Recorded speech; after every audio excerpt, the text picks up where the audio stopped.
ஆட்சியை கைப்பற்ற ராணுவம் தீவிரம். பரபரப்பான சூழலில் பாகிஸ்தான் நாடாளுமன்றம் கூடியது.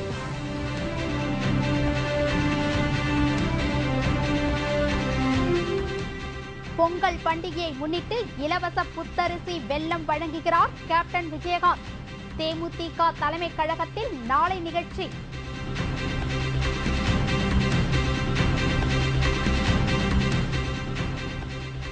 பொங்கல் பண்டிகை கூட்ட நெரிசலை தவிர்க்க சிறப்பு பேருந்துகள் இன்று முதல் இயக்க தமிழக அரசு உத்தரவு.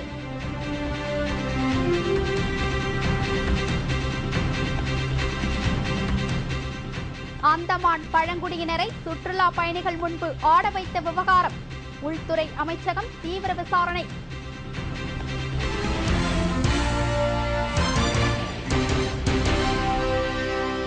வணக்கம். விரிவான செய்திகள். பாகிஸ்தானில் பாதுகாப்புத்துறை செயலரை பிரதமர் ஹிலானி பதவி நீக்கம் செய்ததற்கு ராணுவம் மற்றும் ஐஎஸ்ஐ அமைப்பு கடும் கண்டனம் தெரிவித்துள்ளது. இதனால் அங்கு ராணுவ புரட்சி வெடிக்கும் அபாயம் எழுந்துள்ளது.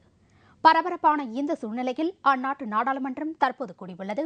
பாகிஸ்தானில் அண்மை காலமாக பிரதமர் யூசுப் ராசா கிலானிக்கும் ராணுவ தளபதி கயானிக்கும் இடையே உச்சக்கட்ட பனிப்போர் நடந்து வருகிறது. இந்நிலையில் அமெரிக்காவிற்கான பாகிஸ்தான் தூதர் எழுதிய கடிதம் ஒன்று பாகிஸ்தான் அரசில் பெரும் சர்ச்சையை ஏற்படுத்தியுள்ளது. பாகிஸ்தான் நாட்டு உச்ச நீதிமன்றமும் பிரதமர் கிலானி மற்றும் அதிபர் சர்தாரி ஆகியோர் சட்டவிரோதமாக செயல்படுவதாக குற்றம் சாட்டியிருந்தது.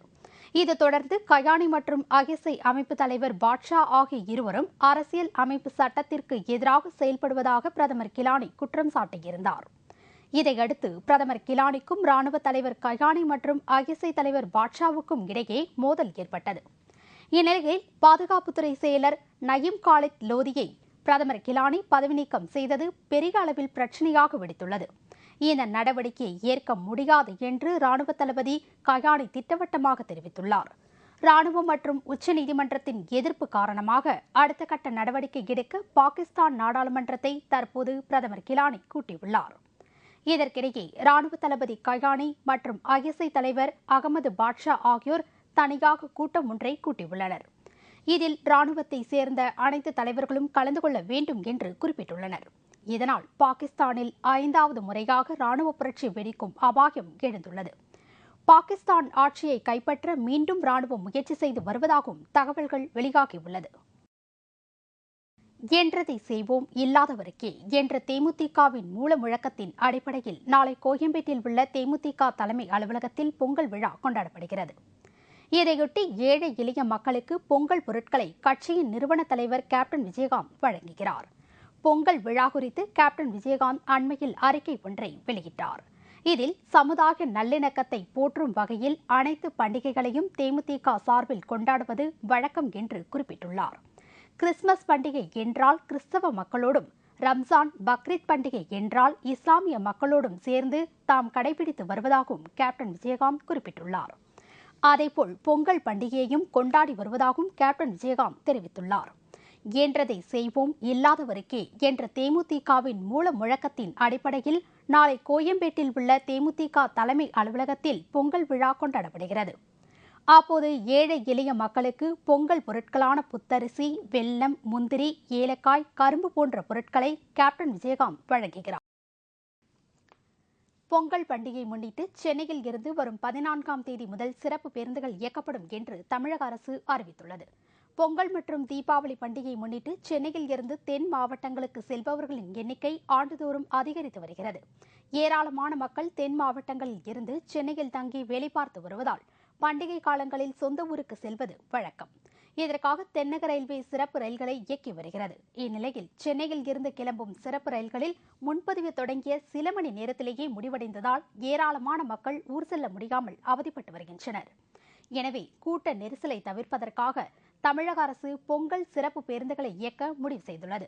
சென்னை கோயம்பேடு பேருந்து நிலையத்தில் இருந்து இன்று 1115 பேருந்துகளும் நாளை 1965 பேருந்துகளும் இயக்கப்பட உள்ளது.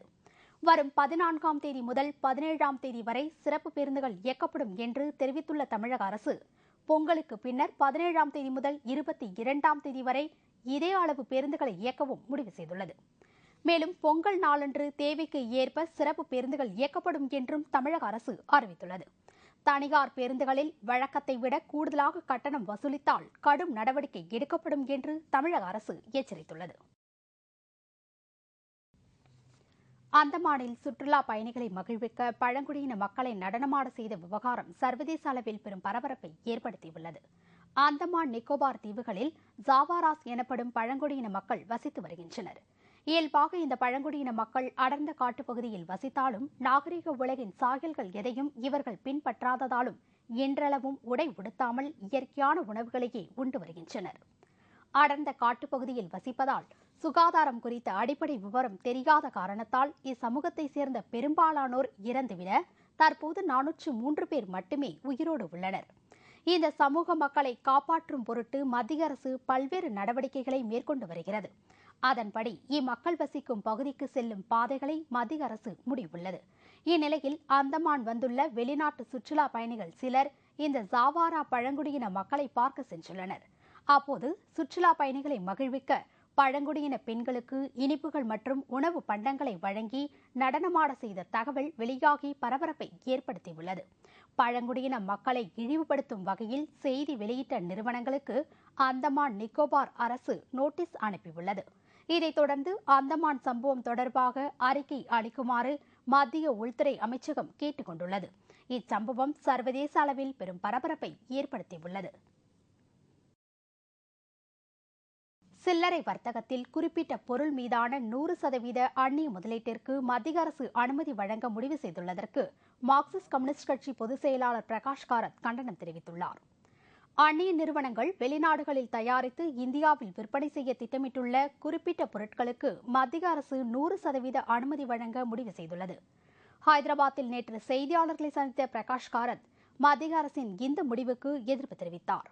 கொள்கை ரீதியான இந்த முடிவு தேசிய அளவில் சமூக மற்றும் பொருளாதார சீரழிவுக்கு வழிவகுக்கும் என்று தெரிவித்துள்ளார்.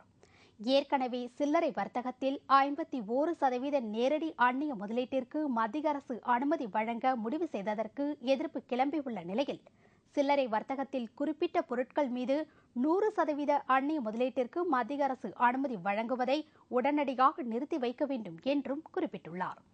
இதனால் சிறு வியாபாரிகள் பெரிய அளவில் பாதிக்கப்படுவார்கள் என்று தெரிவித்த பிரகாஷ் காரத் இந்த விவகாரத்தில் மத்திய அரசு உரிய நடவடிக்கை எடுக்காவிட்டால் நாடு தழுவிய அளவில் மிகப்பெரிய போராட்டம் நடைபெறும் என்று குறிப்பிட்டார்.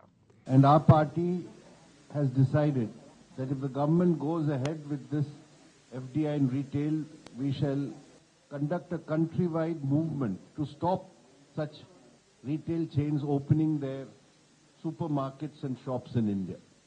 This cannot be allowed. And I am sure that the people of our country, all the small traders, shopkeepers, all political parties will oppose such a move. எனவே மத்திய அரசின் இந்த முடிவுக்கு அரசியல் கட்சிகள் மற்றும் வணிகர்கள் பெரிய அளவில் எதிர்ப்பு தெரிவிக்க வேண்டும் என்று பிரகாஷ் காரத் வலியுறுத்தியுள்ளார். சோமாலியா கடற்கொள்ளையரிடம் பிணை கைதிகளாக உள்ள கப்பல் மாலுமிகளின் உறவினர்கள் காங்கிரஸ் கட்சித் தலைவர் சோனியா காந்தியை சந்தித்து பிணை கைதிகளை விடுவிக்க நடவடிக்கை எடுக்குமாறு கேட்டுக் கொண்டனர்.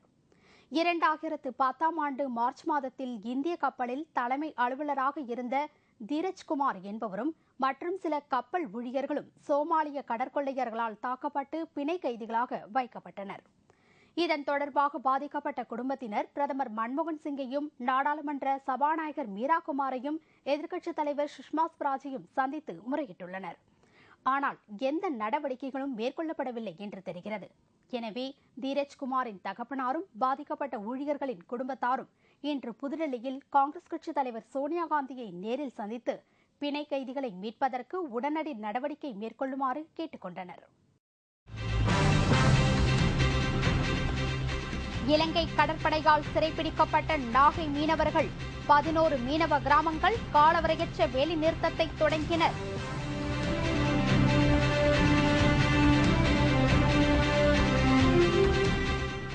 பனியன் தொழிலாளர்களின் ஊதிய உயர்வு தொடர்பான பேச்சுவார்த்தை தோல்வி, அடுத்த கட்ட நடவடிக்கை குறித்து தீவிர ஆலோசனை மற்றும் பல செய்திகள் விளம்பர இடைவேளைக்கு பிறகு.